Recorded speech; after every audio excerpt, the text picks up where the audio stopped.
अस्सलाम वालेकुम students, welcome to campus.pk। आज हम लोगों ने नेक्स्ट टॉपिक स्टडी करना है। उससे पहले मैं पूछना चाहूँगा कैसे हैं आप लोग, बल्कि मुझे उम्मीद है कि सारे ठीक ही होंगे और इन्जॉय कर रहे होंगे। आज हमने सेकेंडरी ग्रोथ का टॉपिक पढ़ना है। कल हमने सेल्स के दरमियान कंपैरिजन पढ़ा था जो प्लांट्स में सपोर्ट प्रोवाइड करते हैं। बड़े ही प्यारे इंपॉर्टेंट सेल्स थे जिनको मैंने आसान डायग्राम के ज़रिए आपको समझाने की कोशिश की थी और सेकेंडरी वॉल में डिफरेंस बताया था कि जो कोलन में नहीं होती और स्क्लेरन कैमा में होती है। वहीं से आगे कंटिन्यू करना है सेकेंडरी ग्रोथ के बारे में। सपोर्ट के अंदर सेकेंडरी ग्रोथ बड़ी इंपॉर्टेंट है, जो किसी भी स्टेम को और रूट को सपोर्ट देती है। जितनी मोटाई बढ़ती चली जाएगी स्टेम की, उतनी उसको सपोर्ट ज़्यादा मिलेगी। मोटाई थिकनेस को मैं कह रहा हूँ, ठीक है। सिंपल सी बात है ना। अगर आप एक धागा लेते हैं, वो कच्चा होता है, आप धागा डबल कर देते हैं, वो थोड़ा मजबूत हो जाता है। अब धागा ट्रिपल करते हैं और मजबूत होता है। सो जितना आप धागा मोटा करते जाएंगे उतना धागा मजबूत होता चला जाएगा। सो इसी तरह स्टेम और रूट की सपोर्ट के बारे में भी हमारा यही ख्याल है कि जितनी स्टेम मोटी होती चली जाएगी, थिक होती चली जाएगी, उसका डायमीटर बढ़ता चला जाएगा, उतना ही प्लांट की रूट या स्टेम को ज़्यादा सपोर्ट मिलेगी, ठीक है। यानी अगर मैं आपके सामने दो स्टेम्स के दरमियान कंपैरिजन करूं, एक ये स्टेम है, ठीक है, और एक ये स्टेम है, ठीक है। एक ये स्टेम है और एक ये स्टेम है। इसको मैं ए कह रहा हूं, इसको मैं बी कह रहा हूं। बताओ बच्चों किसको सपोर्ट ज़्यादा मिलेगी? हाँ जी, किसको सपोर्ट ज़्यादा मिलेगी? इन दोनों में से आपके सामने कौन है ऐसा जिसको ज़्यादा सपोर्ट मिलेगी? हाँ जी, ए और बी में से ज़्यादा सपोर्ट किसको मिलेगी? यस, वेरी गुड, बी को सपोर्ट ज़्यादा मिलेगी। अब वजह क्या है, बी को सपोर्ट ज़्यादा क्यों मिलेगी? बी जो है ना, ये प्लांट के लिए सपोर्ट का बाइस क्यों बनेगा? What is the reason behind it? हाँ जी, अब रीज़न भी बताएं। रीज़न क्या होगी कि जो बी है, ये कोई स्टेम है या रूट है, इसकी थिकनेस ए से ज़्यादा है। सो बच्चों जितनी थिकनेस ज़्यादा होगी, जितनी मोटाई ज़्यादा होगी, डायमीटर ज़्यादा होगा, उतना वो प्लांट को ज़्यादा सपोर्ट करेगी। और ऐसी ग्रोथ को जो मोटाई बढ़ाए, जो थिकनेस बढ़ाए, इसको हम सेकेंडरी ग्रोथ कहते हैं। जो लंबाई बढ़ाती है उसको हम प्राइमरी ग्रोथ कहते हैं, वो नहीं पढ़नी हमने।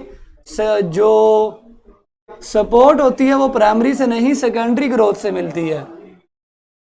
लंबाई जितनी मर्जी बढ़ती चले जाए, सपोर्ट नहीं मिलेगी, थिकनेस की वजह से सपोर्ट मिलेगी, ठीक है। सो थिकनेस जो है वो मैंने आपको जो है वो बता दी, ठीक है। अब थिकनेस हम स्टडी करने जा रहे हैं।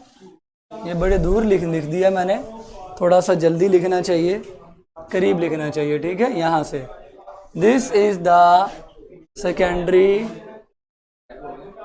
ग्रोथ, ठीक है।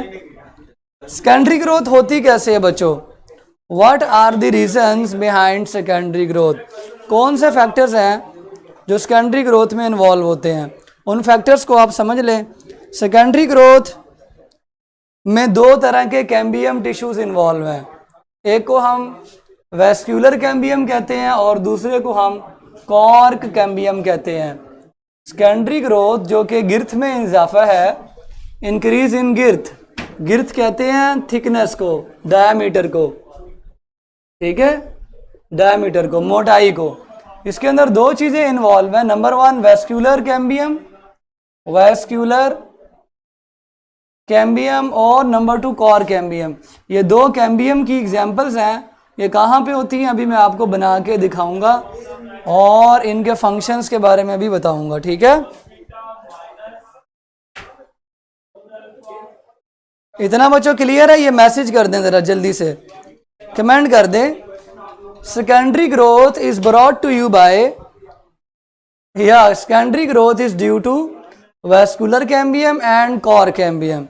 वेस्कुलर कैम्बियम और कॉर कैम्बियम की वजह से सेकेंडरी ग्रोथ होती है। पेज नंबर 25, ठीक है। हाँ जी,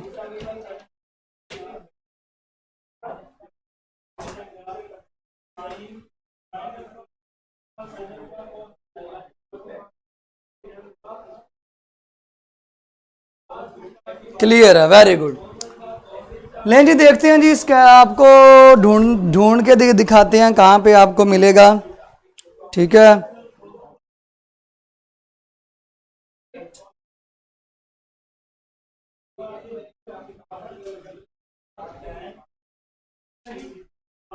ले स्टूडेंट्स, अगर हमारे पास इस तरह से एक स्टेम का क्रॉस सेक्शन है, ठीक है, ये स्टेम का या किसी वुड का क्रॉस सेक्शन है, तो इस क्रॉस सेक्शन को हम इस तरह से जो है वो करेंगे, ठीक है। गिर्थ मीन थिकनेस। ले बच्चों, ये क्रॉस सेक्शन है, इसको हमने समझना है। इसको मैंने ड्रॉ ऐसे क्यों किया है, इसकी वजह, अगर मैं आपके सामने ये वाली स्टेम ड्रॉ करूं ऐसे, तो मेरा ख्याल है ये ऐसे ड्रॉ हो जाएगी ना, लेकिन ज्यादा हो गई है, अब ये नजर नहीं सही आ रहा।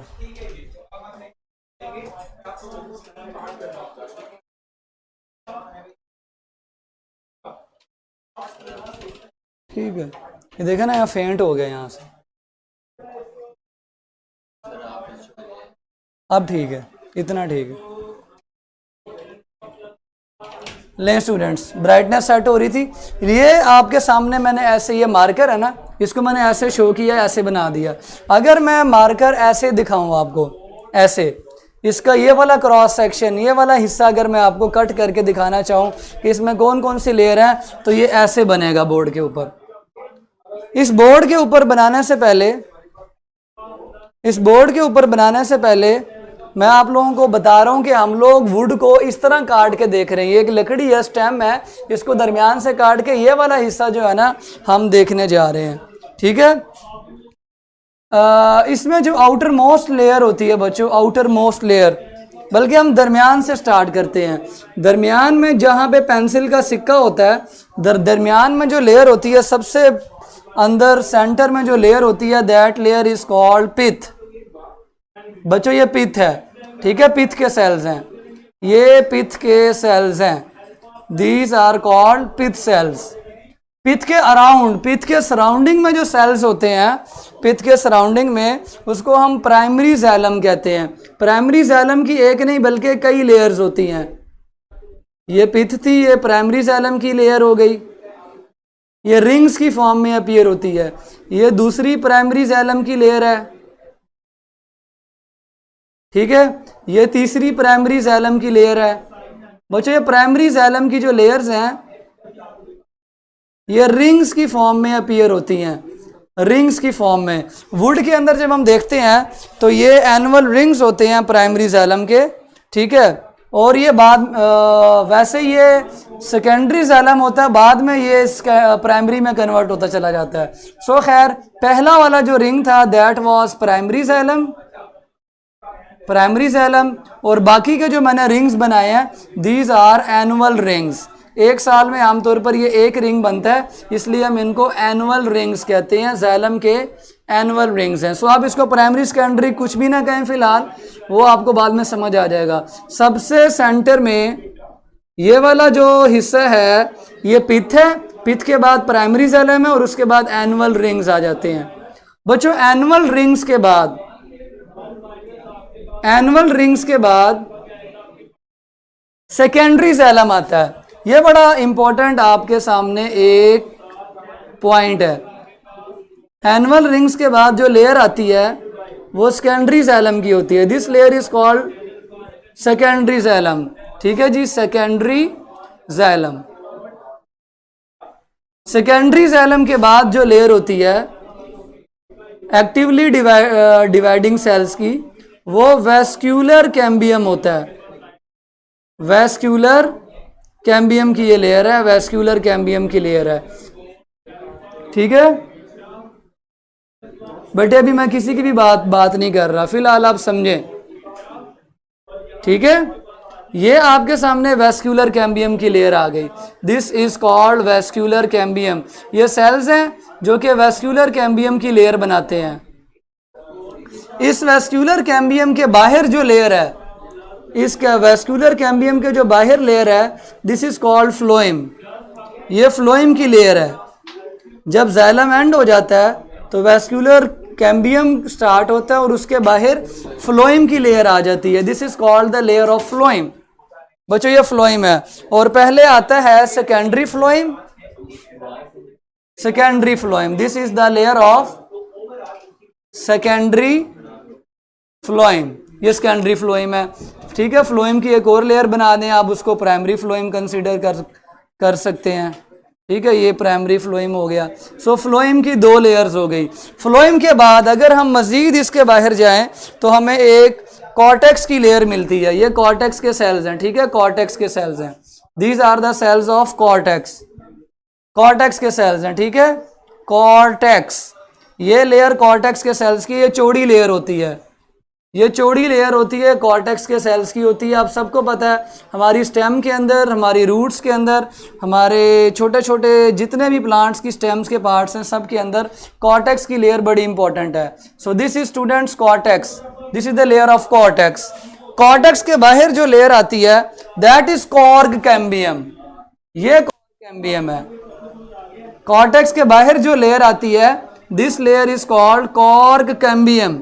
अब आपको पता चलेगा ये किस तरह से ग्रोथ में इन्वॉल्व है। ये पहले आपको मैंने सीक्वेंस याद करवाना है ताकि आपको समझने में आसानी हो।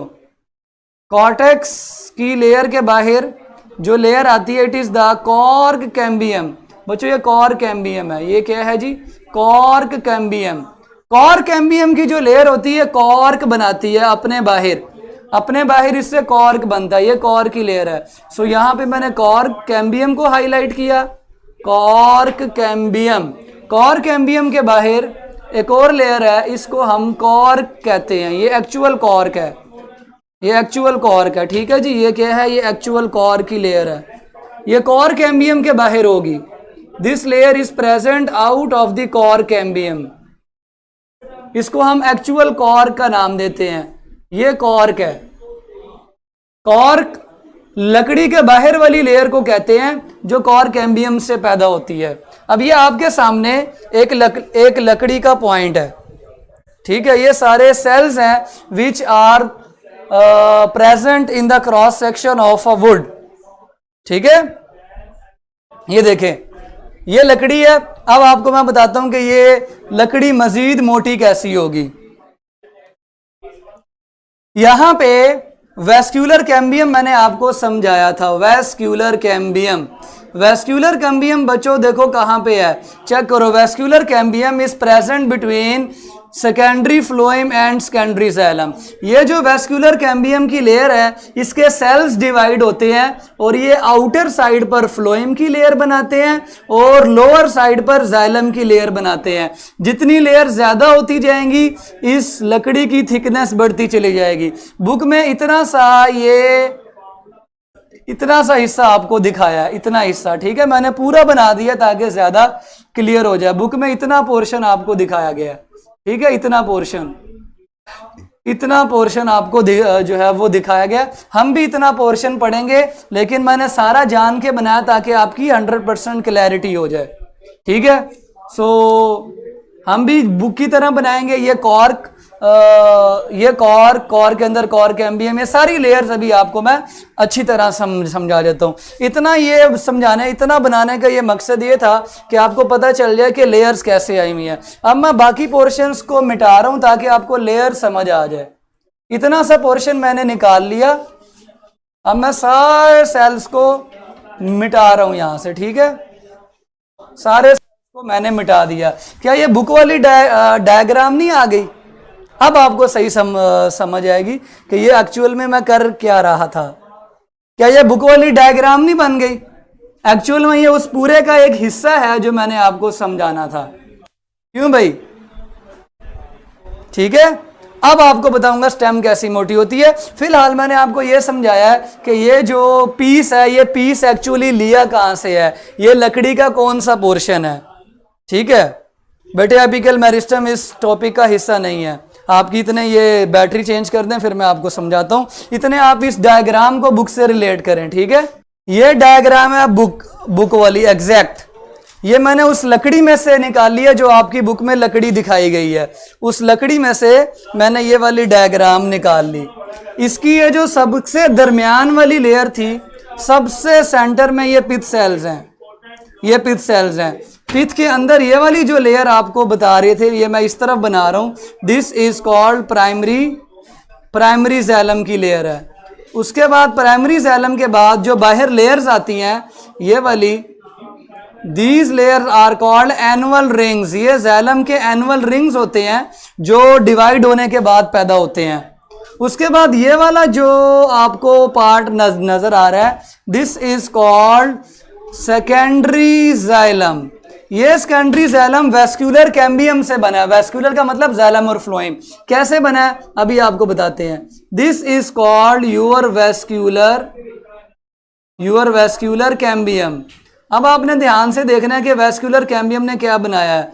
वेस्कुलर कैम्बियम के आउटर साइड पर सेकेंडरी फ्लोएम है। सेकेंडरी फ्लोएम है। अब ये देखें, ध्यान से देखो बच्चों, vascular cambium is present between phloem and xylem and phloem. जब वेस्कुलर कैम्बियम के सेल्स डिवाइड होते हैं, नंबर ऑफ सेल्स इंक्रीज करते हैं, तो it give rise to secondary xylem below it and secondary phloem above it. यानी layers increase करती चली जाएंगी। जब वेस्कुलर कैम्बियम, ध्यान से सुने, जब ये वेस्कुलर कैम्बियम एक टिश्यू का नाम है। पहले तो एक बात ये याद रखें, ये टिश्यू का नाम है। आपको पता है जो टिश्यू होता है वो सेल से मिलकर बनता है। सो ये बच्चों वेस्कुलर कैम्बियम टिश्यू है, इसमें सेल्स हैं। ये सेल्स डिवाइड करते हैं, they give rise to new cells. वो न्यू सेल्स इसके नीचे एक लेयर बना देते हैं, एक और लेयर। जितनी लेयर्स बढ़ती चली जाती हैं वो एनुअल रिंग्स की फॉर्म में अपीयर होती हैं और लकड़ी मोटी होती चली जाती है। इसके ऊपर भी नई लेयर्स बनती हैं इसी के सेल्स ऊपर की जानिब जो है वो लेयर बनाते हैं सेकेंडरी फ्लोएम। जितना ये ज्यादा डिवाइड होगा वेस्कुलर कैम्बियम, उतनी लेयर्स इसके नीचे भी बनेंगी, इसके ऊपर भी बनेंगी और वो रिंग्स की फॉर्म में लकड़ी के अंदर आना स्टार्ट हो जाएंगी। सो बच्चों, यहां तक आप लोगों को मैंने बताया कि जो सेकेंडरी जाइलम होता है वेस्कुलर कैम्बियम के नीचे तक, इतना पोर्शन वुड का हिस्सा होता है। इतना पोर्शन वुड का हिस्सा होता है, एक्चुअल लकड़ी का हिस्सा होता है। सेकेंडरी फ्लोएम के ऊपर वाली जो लेयर होती है उसको हम नाम देते हैं कॉर्टेक्स का।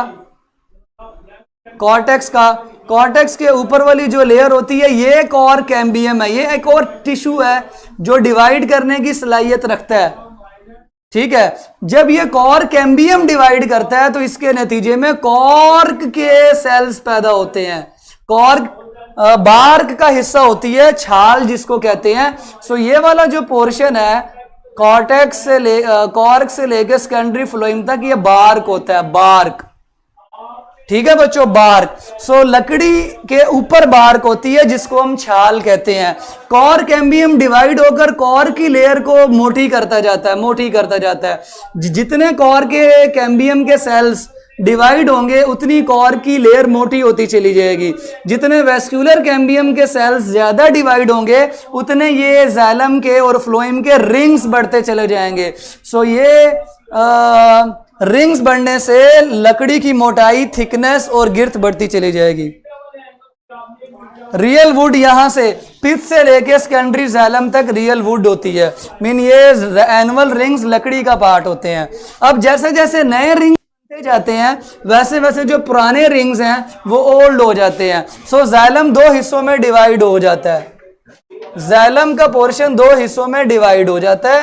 एक बल्कि वुड जो दरमियान से वुड है जिसके अंदर मेजॉरिटी जाइलम के रिंग्स हैं, ये पैटर्न ऊपर से नीचे जाएगा, नीचे से ऊपर। बेटे वैस्कुलर कैम्बियम ऊपर और नीचे दोनों हिसाब से डिवाइड होता है। ऊपर वो फ्लोइम बना देता है, नीचे वो जैलम बना देता है।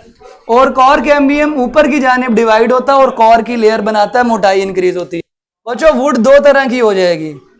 वुड के दो पोर्शंस होंगे, एक को हम सैप वुड कहेंगे, एक को हम हार्ट वुड कहेंगे। जो न्यूली फॉर्म्ड रिंग्स होंगे वो सैप वुड के होंगे, जो ओल्ड रिंग्स होंगे, ओल्ड रिंग्स वो हार्ट वुड के होंगे। ये जो ये वाले रिंग्स है ना एनुअल, ये ओल्ड होते चले जाएंगे। और जो वैस्कुलर कैम्बियम के जस्ट बिलो, बिल्कुल नीचे जो है ना, ये वाले रिंग्स ये फ्रेश रिंग्स होंगे, न्यूली रिंग्स होंगे। सैप वुड के जो न्यूली रिंग्स होंगे ये एक्टिव होंगे और जो पुराने होंगे ये इनएक्टिव हो जाएंगे, ये काम करना बंद कर देंगे, बुढ़े हो गए हैं। सैप वुड के अंदर अभी तक कंडक्शन चलेगी, ये कंडक्टिंग होंगे, मीन ये जैलम का काम कर रहे होंगे, वाटर और साल्ट्स को मिला के ये ट्रांसपोर्ट कर रहे होंगे, सैप की ट्रांसपोर्ट कर रहे होंगे, ठीक है। उसके बाद जो हार्ट वुड होती है ये कंडक्शन नहीं करती, क्योंकि ये बुढ़ी हो गई है, ये नॉन कंडक्टिंग हो गई है, नॉन कंडक्टिंग। इससे सैप ट्रांसपोर्ट नहीं होता। अगर इनसे सैप ट्रांसपोर्ट नहीं होता तो ये क्या करते हैं, दे अकोमुलेट वेस्ट मटेरियल। जो हमने पिछले चैप्टर में पढ़ा था, दे अकोमुलेट मटेरियल्स, मसलन रेजिन्स वगैरह, जिसकी एग्जांपल कोनीफर भी है। इबोनी हमने पढ़ा था, ब्लैक वुड सेंटर में आ जाती है। वो सारी चीजें हार्ड वुड में अकोमुलेट होती हैं, जो कि पुराना हो गया और इनएक्टिव हो गया, कंडक्शन नहीं कर रहा, ठीक है। ओल्ड वुड ये वाली है जो बहुत सेंटर में है। सेकेंडरी जैलम न्यूली फॉर्म्ड रिंग है, प्राइमरी जैलम जो होता है ये ओल्ड होता चला जाता है। एनुअल रिंग्स जितने सेंटर के करीब होंगे उतने ज्यादा ओल्ड होंगे, और जितने सेकेंडरी जैलम वैस्कुलर कैम्बियम के करीब होंगे वो फ्रेश होंगे। सो ये ओल्ड वुड है ये वाली, और ये वाली फ्रेश वुड है। बाहर वाली साइड पे आउटर लेयर्स फ्रेश वुड है, वो अभी तक कंडक्शन कर रहे हैं, और जो डीप है वो इनएक्टिव वुड है। बेटे जो क्या नाम है आपका, अफसा। बेटे आपको ना कमेंट करने से पहले सोचना चाहिए कि आप टीचर से बात कर रहे हैं, तो जो बात समझ नहीं आई उस बारे में बताया करें। इतने फ्रैंक होके बोलने की जरूरत नहीं है। दोबारा मैं बता देता हूं।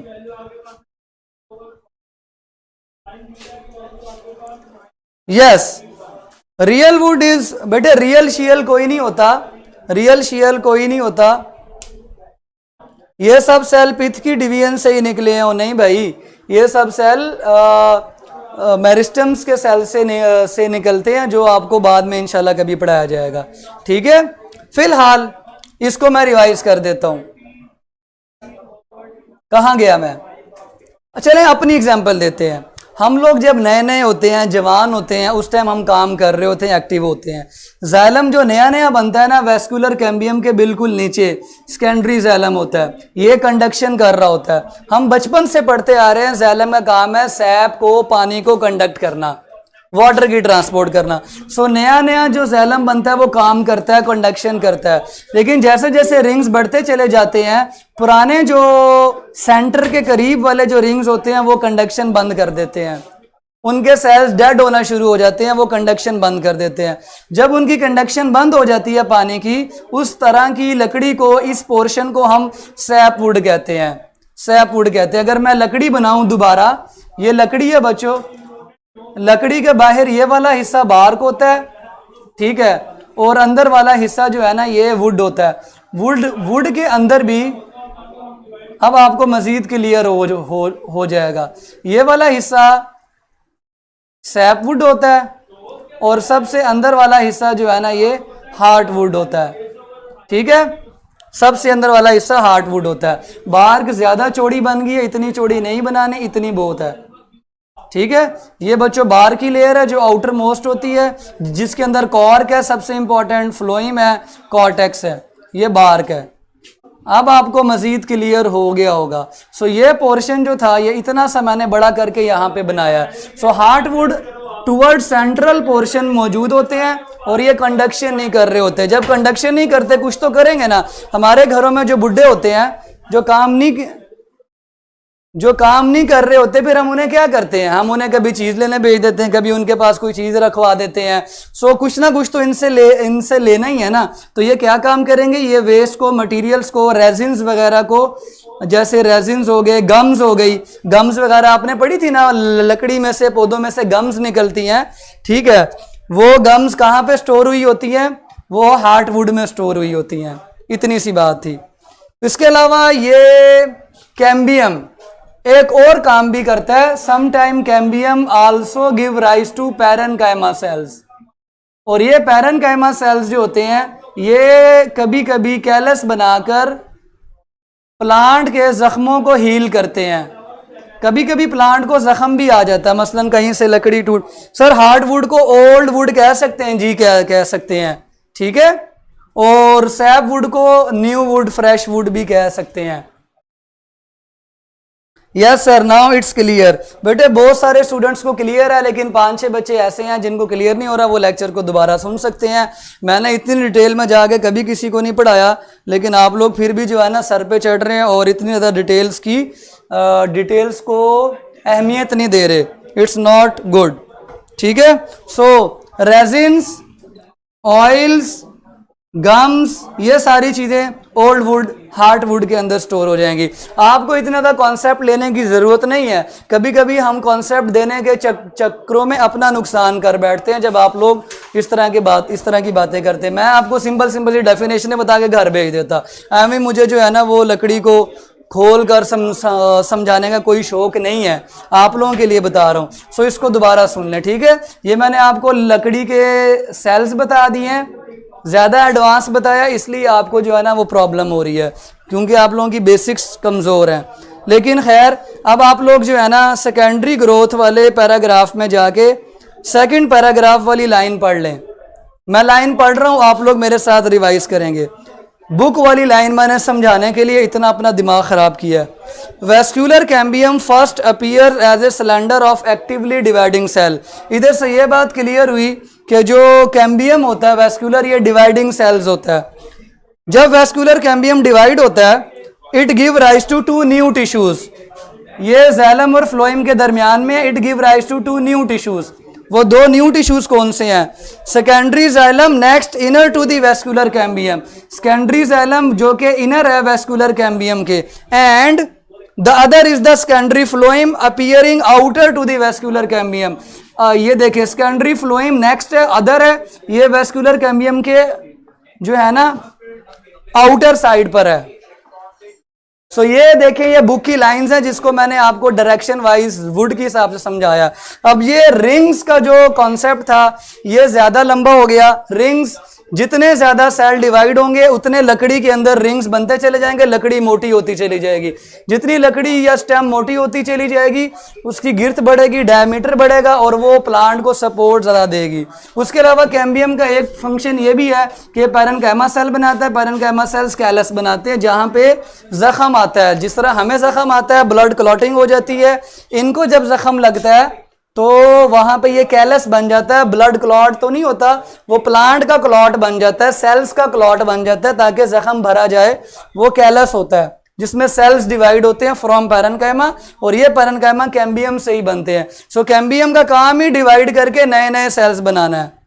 पहले वेस्क्यूलर कैम्बियम सिर्फ प्राइमरी और फ्लोएम में, यस, जब तक सेकेंडरी जाइलम और सेकेंडरी फ्लोएम नहीं थे ना तब तक वो प्राइमरी के दरमियान था, लेकिन इसने ही ये लेयर बनाई है। यही तो मैं कह रहा हूं कि इसी ने ये नई लेयर, ये सेकेंडरी फ्लोएम पहले नहीं था, सेकेंडरी जाइलम। सोचें, अगर सेकेंडरी जाइलम और सेकेंडरी फ्लोएम की लेयर्स ना होती तो स्टेम पतली होती।